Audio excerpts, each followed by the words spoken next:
Hi, everyone. Today I am in conversation with Joelle Kaufman. Joelle is a transformational leader.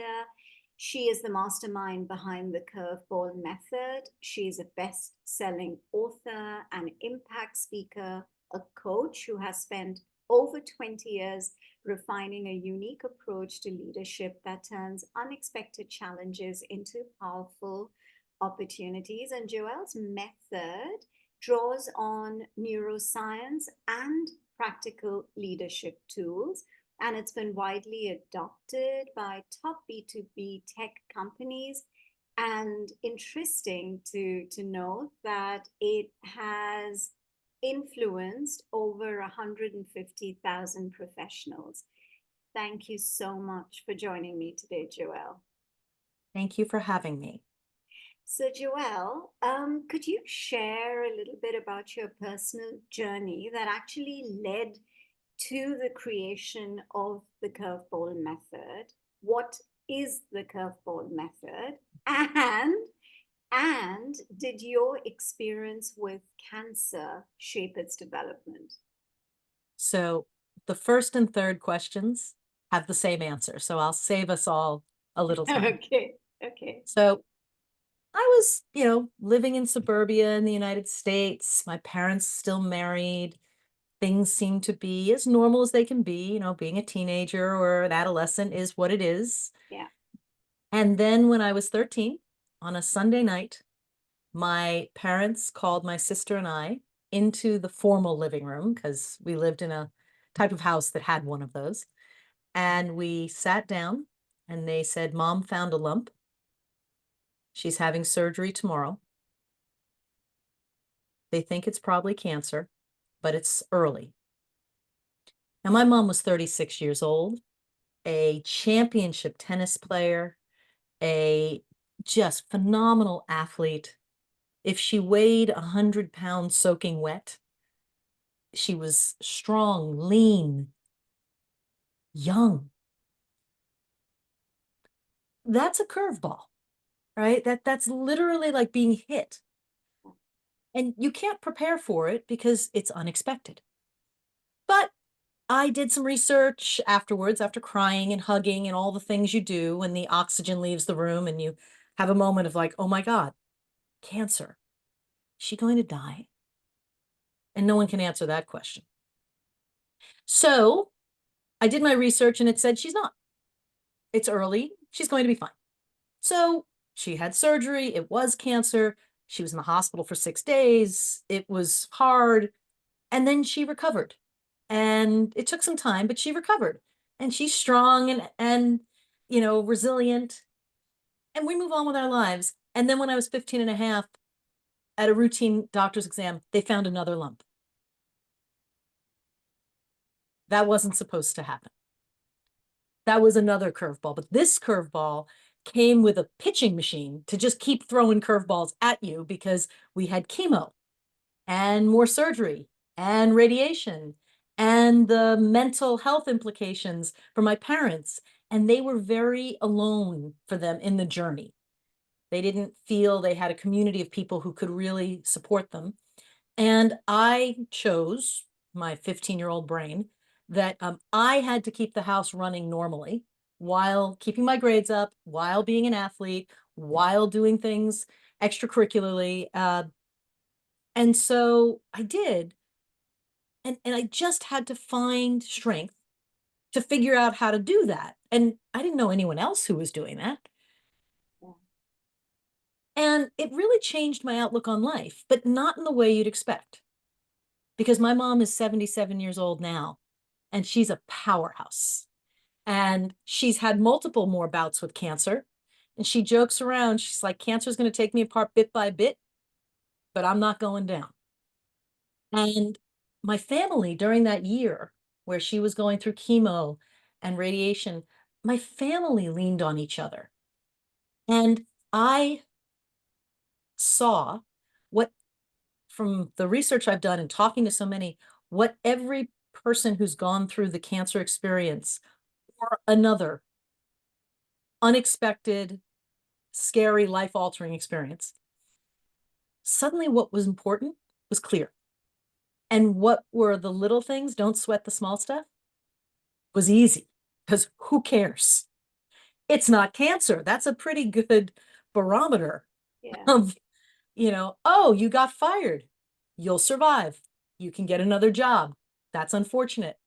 It's not cancer, right? Yeah. And so it shaped how I looked at the world, and it started to shape as I moved into leadership roles in college and beyond, how I looked at building teams, because unexpected, unpleasant surprises come all the time, both personally, Yeah. right? We all know them, and professionally, right? It's not a straight line. If you do everything right, everything works out right. No, that's not the world. The world is curveballs, things to deal with, changes. And so I started, for my own approach to life, developing the curveball method. I didn't call it that. And then as I led teams, and I wanted to build resilient teams that could adjust to whatever was happening personally or professionally. Maybe it was a insurance policy because I didn't know if I was going to get cancer young, and my team was going to have to function with me not being able to do everything I do, right? It's a different mindset. So the curveball method is really about crafting your approach and adjusting your approach to whatever's coming at you. And your approach has, if you will, 5 components. 1, what's important? Focus. You got to know what's important. 2, know your strengths. We all have strengths, we all have weaknesses. When you're facing a curveball, you want to know what your strengths are and what your team's strengths are. Mindset. You can react to a curveball by going ducking, by hoping you don't get hit, by being an ostrich with your head in the sand, by complaining, or you can look at it and you can say, well, that's what I got thrown. I can't choose the pitch, but I always choose the swing. And so if my mindset is about, what am I going to do with this? How do I want to live through this? How do I want to lead through this? So that's number 3. Number 4 is, what resources do I have? And this is different than strengths. Resources can be more people, money, friends, contacts, whatever it is. And then the last part is about, how are you going to lead? And how are you going to lead? By communicating, connecting with people, and bringing your authentic full self to whatever you're facing. So you do those 5 things and you can develop all 5. You can get very good at going, what's important? What are my strengths? Adjust my mindset, access my resources, and now think about how I'm going to lead a group of people. And then based on what's happening, you might have to make some changes, Yeah. adjustments. Yeah. Now, I named it the curveball method in the last few years. It turns out I have 3 kids. One is a collegiate baseball player, so I have watched more baseball than I ever intended to. Yeah. And when a baseball, Like I have watched more tennis than I intended to, because my daughter exactly. is a professional tennis player. So Wow. she was, yeah, she Well, was, but yeah. so I am sure, like my son, your daughter, before she steps on the court, is thinking through Yeah. how she would like that match, how she's going to deal in that match, what she's going to adjust. My son, every time he steps up to the plate to hit, has an approach. So it turns out this concept from sports is actually the fundamental way you deal with adversity and turn problems into power. And then I tested it, because obviously I tested it as a leader, but in 2022, after many years of not having cancer, I decided, since I have a genetic mutation called BRCA1 that has a high probability of cancer, I decided I was going to have a prophylactic bilateral mastectomy. And I scheduled it to work with my life, with my work. Everything was good. This is a 14-hour surgery because of the reconstruction I was doing, called a deep flap. And it's about a 14-hour with 6 different doctors. So it's a big deal. And the day before my planned, carefully orchestrated prophylactic bilateral mastectomy with deep flap, I was diagnosed with cancer. And it was 9 millimeters. It was small, but it was aggressive. And it changed the plan. It was a curveball. Okay. Everybody knew I was having prophylactic surgery that I wasn't going to have. So I had to communicate before I knew all the facts. Well, if you're leading and you're dealing with an issue organizationally in business and government, you have to lead before you have all the facts, because that's just life. You don't have all the facts. And then I wanted to give people some context, but also some guidance on how they could help, whether they were my children or my community of friends. And I could tell them what I didn't want and what I needed to. So, how did I leverage my resources and assess my strengths? Because my focus was, I'm going to go through cancer and I want to make it as good a journey through it as I can. Now, I was really lucky, Payal. My mother's had breast cancer twice. My sister's had it. They both lived, and they've lived great lives. So it never crossed my mind at that point that I was going to die. This was just going to be very disruptive to my life. And I was, I'd already accepted that I was going to lose my breasts. So I wasn't even mourning that, because Yeah. I'd already dealt with it. So that's a very unique place to start when you approach the plate. But what I did, and I'm happy to tell you more about it, was I started embedding into my routines tripwires that would release moments of happiness. I'll give you an example. My sons were in college. One of them, leaving for college, the baseball player, knew he couldn't come home. He had baseball. He was in season. He said, I feel terrible. I can't do anything to help. I said, oh, but you can. Besides that, you should go do well in school and in sport, because that will be entertaining and pleasurable for me. You can write me a letter for every infusion that I get to read the morning I have an infusion. And it will be like virtual chocolate, some treat that I get to eat or read only on infusion day. Tell me, Payal, how many women have their 18-year-old son write them a letter every week for 12 weeks just to update them on their lives? I mean, how fantastic. Yeah. It's like great chocolate. Yeah. No, absolutely. And it kind of also gives you inspiration and motivation and, to keep, I mean, what you're going through, to it kind of gives you that injection of, yes, there is this love, whatever he writes You're to you. exactly right. Yeah, yeah. Wow, that's It's a an injection of joy. joy. Yeah, totally. And I placed a lot of these things along my path so that they would just happen. Because it's a lot of, to tell a cancer patient, be strong, be positive, like that's work. All I don't want, and it's also words, it's words, it's Yeah, work. yeah, It's, don't make a cancer patient work hard. Deliver happiness, send a card, tell them a joke, share your life. And so I set it up so these things were cascading onto me.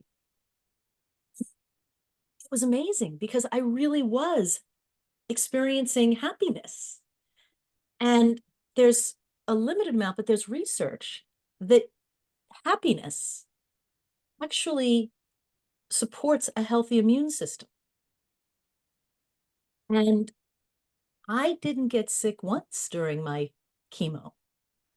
And that's good drugs, a lot of luck, and some doses of happiness. And I was so loved. I was so supported. It became one of the happiest years of my life. And that filter that I got when I was 15 was still right there. Focus on what matters. Don't sweat the small stuff. Love people and tell them you love them and let them love you back. yeah. Wow. Yeah, no. Excuse me. Yeah, no. I mean, you hear other people's experiences, and then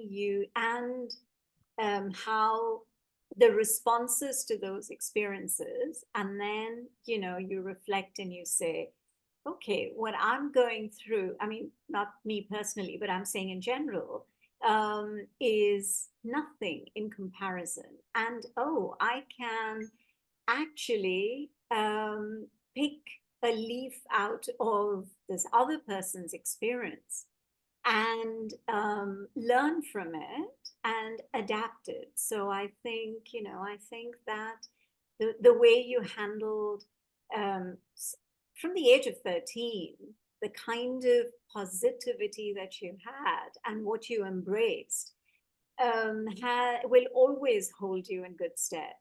And it's also kind of interesting how you bring that into your work. Mhm. And Yes.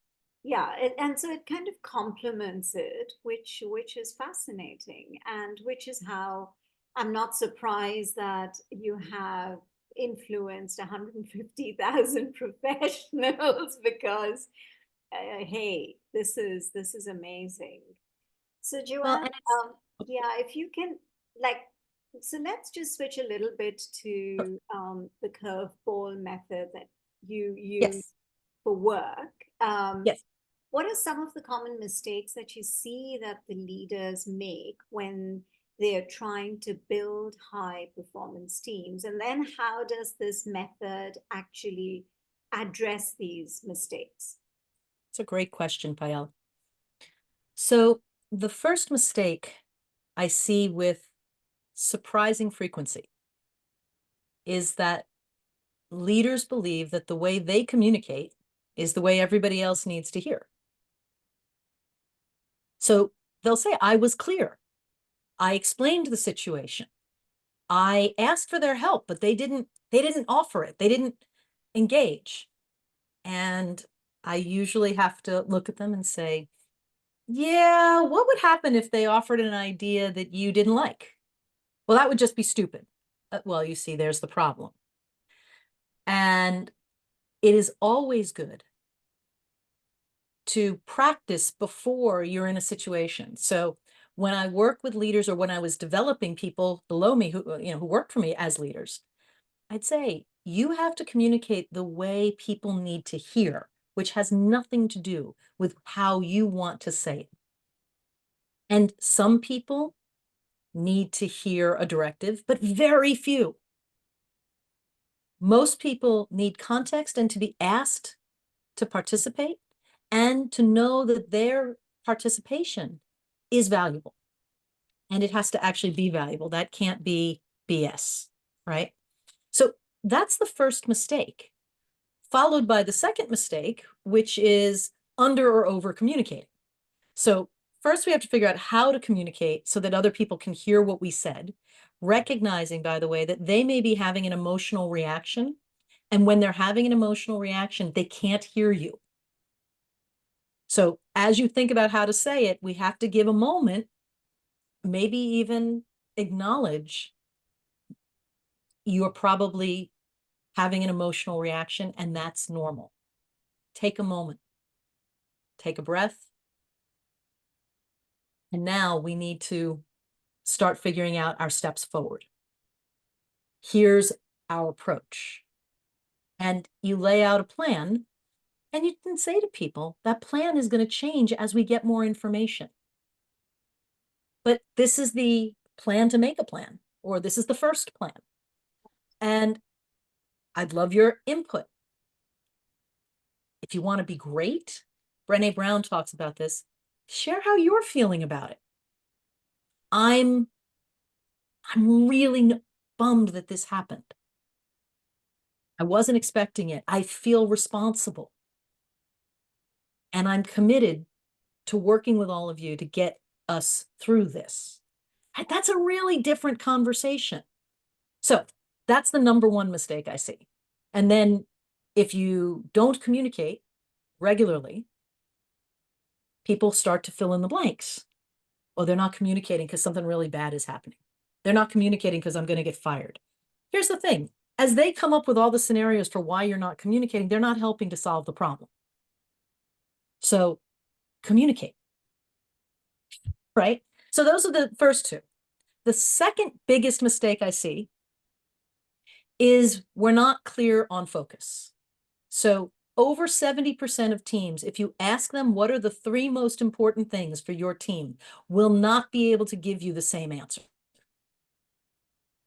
Okay, it's impossible to succeed if you don't know what you're trying to do.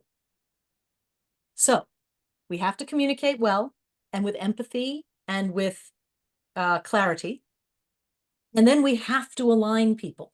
And that means we may have to deal with conflict and different points of view and not shut it down, but learn from it. So I had a client I was working with just a few hours ago, and he was really annoyed because he thought someone was taking credit for an initiative he did and he's made very successful. And I just said, can we play a game?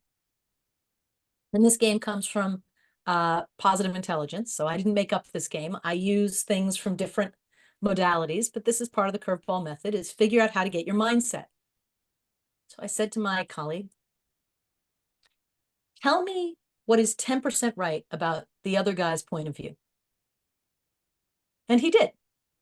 And when he listened to himself, he's like, okay, he's not 100% wrong. And I said, so can you find common ground in just that 10%? He could.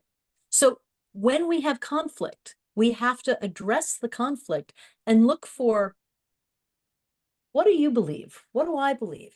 How did we come to this place? So 1, communicate. 2, align. 3, invite conflict constructively. Yeah, that makes sense. So also, in the case of a leader, not show authority from your earlier point, but engage. And yeah, so the key word here is communication for sure. Yeah. So what sorry, go ahead. I was going to say, if you think about what leadership actually is, it's kind of all communication. Yeah. Yeah, absolutely. Excuse me. And the right communication, you know? Mm-hmm. Yeah. So I wanted to ask you about OKRs, as in Mm. objectives and key results. They are of, firstly, if you can elaborate a little bit on these, and then also it's understood that it's quite challenging sometimes to implement them. So, what are the key factors that actually contribute to their success and the, in helping sort of driving accelerated growth? Sure. So first off, OKRs are not something you can just do. OKRs have to be fundamental to how you lead your team. So remember, we were just talking about the need to align and invite conflict? Yeah. Your process of setting your initial objectives is an alignment exercise. And you need to welcome conflict and debate to determine what are the priorities. And if you don't choose, and I tend to ask for just 3 and then a 4th objective, which is just about the team, but 3, if you can't choose 3, keep working, because we have to get to 3, right? So the first way OKRs fail is we don't do the hard work of the debate and discussion and the trade-offs. We try to make it, everyone should be happy, or, everyone should feel like what they're doing is really important. And look, if they're working for you, I really hope what they're doing is important. But OKRs is not an attaboy badge. OKRs are what are the most important, like the cancer filter. What's most important for the next quarter, half year, year? Now that's the objectives. The key results are, how are we going to measure that we're getting there? Now, an objective should light you up, should inspire you, should be worthwhile. A key result should be ambitious and a stretch and hard, but it's a number. right? So I've had people say, oh, we got OKRs from our CEO. It's hit this revenue target with this CAC level and only spend this much money. And I said, oh, so your OKRs are the please don't fire the CEO version. None of that is inspiring. Like, why are we doing this? Why does it matter that we succeed? Because if we don't tap that at a senior level and then on every team, people aren't going to give their best because who cares? It's just a job.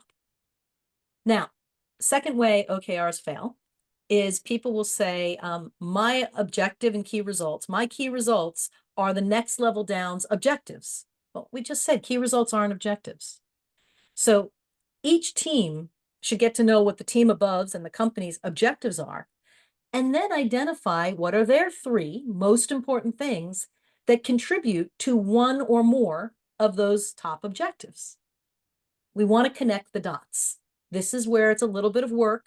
You can use software, you can use Miro, visual whiteboards, you can use Excel or Google Sheets. It doesn't matter what you use. You have to connect the dots. And in the realm of communication, make those connections explicit and clear. You will get feedback as you're working towards your objectives and key results. Now, if you aren't using them as how you manage your team, people will set them and forget them, and they won't be very useful. What I do is I want to be talking about how we're progressing on those key results every week. Not because I want to yell at anyone, because I'm not that person. I actually want to know, like my tumor was 9 millimeters. That's awesome. We found it at 9 millimeters. We can do something. So it's the same thing in business. If something's not progressing as expected, we want to know early because maybe we can adjust and help. Maybe we need to change and that priority isn't going to be as important as something else that came up. Yeah. So we have to be talking about it regularly. Then every 6 weeks, I would have my teams actually pause and very explicitly look at it to make trade-offs and adjustments. And then we do that at 12 weeks when we look at how we did. Do we want any objectives to roll over to the next? Are there some we can close out and take a win? We got it. Are there some that build on each other? That's good too. So you can't sprinkle pixie dust and say, we did OKRs and expect that it's going to change anything. But if you use the OKRs as part of your approach, they are how you focus and how you measure that you are getting closer to your focus, and you're talking about them in a way that is constructive. How do we help? You will get a lot of value. So I'll give you the last way you can torpedo your OKRs. If you make your OKRs part of people's performance review or bonus, people will not be ambitious because people aren't going to risk their jobs or their bonus for your stretch goal. So you want to separate these things. And your performance should be about the quality of your work, should be about your contribution on the team, your growth and development. And your OKRs, well, that's a team sport. We win or lose as a team. And if we don't succeed, the key is what are we learning so that we can get better and better in the game. Yeah. Yeah, no, that makes a lot of sense. Yeah. It's interesting how, you've sort of, you've very categorically described how these things can actually, how people don't look at it, but it's just like the way you've explained it. I think it makes so much sense. Okay, so I wanted to ask you about digital engagement strategies. How do you think that they are going to impact the future business models? Wow. So it's a pretty noisy world. And not only is it noisy, but we tend to all be channeled into our echo chambers, right? So when you're trying to break through the noise, and everyone's in their echo chamber, you've got a challenge because, all right, you could take out an ad on television, and if it's a great ad and people are in the buying mood, perhaps it's going to do something right then, but probably not. Still a good thing to do to build your brand is, build awareness of it. But I think what people don't understand enough is the number one way people want to engage today and learn about things is through people they trust. You used the word authenticity earlier, right? We all have very heightened authenticity meters, maybe because we see so much that isn't authentic. And so when we're looking, particularly in business, to make a purchase, form a partnership, we're betting our careers. It's actually a pretty high risk move. And so we care a lot about authenticity. We care a lot about reputation, about who we're working with and how they view us. Don't want to be a mark on somebody's notch on someone's belt, right? We want to be seen. We want to be important. So as a digital engagement strategy, we need to be thinking about how do we listen to our customers? How do we elevate our customers? How do we help our customers learn? And how do our customers feel confident in their choices and in sharing what they've accomplished, right? So I think that the future is going to be about building real relationships with your customers. Not, I mean, you may be a vendor, but you're a vendor in service of your customer. Your business, and this is one of the double-edged swords of SaaS, software as a service. It's pretty easy for you to cancel most things. I have to earn your business through utility, value, and because I'm a good partner. So I think that's where digital engagement is going to be. Stop pushing me, not gimmicks. Be authentic and elevate people whose voices are authentic, true, and you're in service of them. That makes a lot of sense. You know, you're a public speaker and you cover a lot of different topics. So, what do you think, or which topic do you think resonates most with the audiences of today? And why would that be as well? So I'm biased, but I think the crushing curveballs, not just cancer. I mean, that's very specific if that happens to be the curveball you're seeing. But you can't open the news. And there was a shooting today in a high school in Georgia. That's a horrible, horrible curveball. And that community has to figure out how to move forward, how to deal with that. And there's things every day. Adversity is part of life. And I am certainly not saying you should be positive and chipper because that's crazy. Yeah. You should be sad and grieve and angry. All of those are colors of the emotional rainbow, and you got to have them all.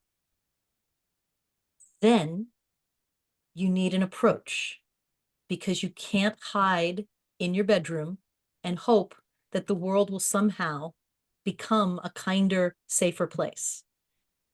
Whether you want to take action to help make it a kinder, safer place, or you just want to get on with your life and your day, what's your approach? So crushing curveballs is about how to turn problems into possibilities, how to develop and write and own your approach to whatever you face. And your approach, Payal, will be different from mine. The components I mentioned will be parts of it, but your answers will be unique.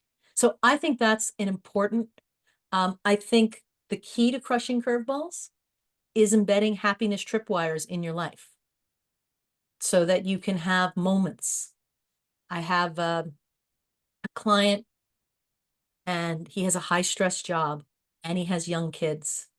And when he's trying to be a good dad and he's stressed about his work and he's trying to figure out how do I just take the stress level down so I can be a good dad, I can be good at my job. And I said, and my kids are young and I can't get them to stop moving. I said, what about creating a hug routine? Just 30 seconds. You hug each other really tight for 30 seconds and then go about your day. He said, well, that sounds fun. I said, yeah, why don't you just try that? Now, I know, and you may know, that a 20-second hug releases hormones in your body that are similar to antidepressants. It's a wonderful gift to hold somebody you love for a very brief amount of time and then go about your day.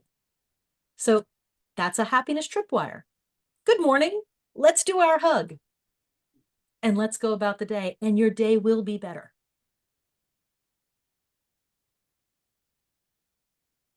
True. I mean, that's something to for people who, also a lot of people don't have that ability in them because it doesn't come to them naturally to actually go and give someone a hug or, just say, are you okay? Or how can I make your day better? Or is there something you need? There are these simple things that, again, it goes back to communication, right? But Right. there are people who, so it's interesting how if it doesn't come from within, then you have to make that effort to go and hug someone. Or it becomes a routine. So Yeah. I'd have, at work, you probably aren't hugging people. Correct. Yeah. Um, you can if it depends on your workplace, Yeah. but what's the routine for how you start your day or a meeting, right? Some people, the routine is a really good cup of coffee. And all I would say is if your routine is a really good cup of coffee, take 10 seconds to smell it. Let it waft over you.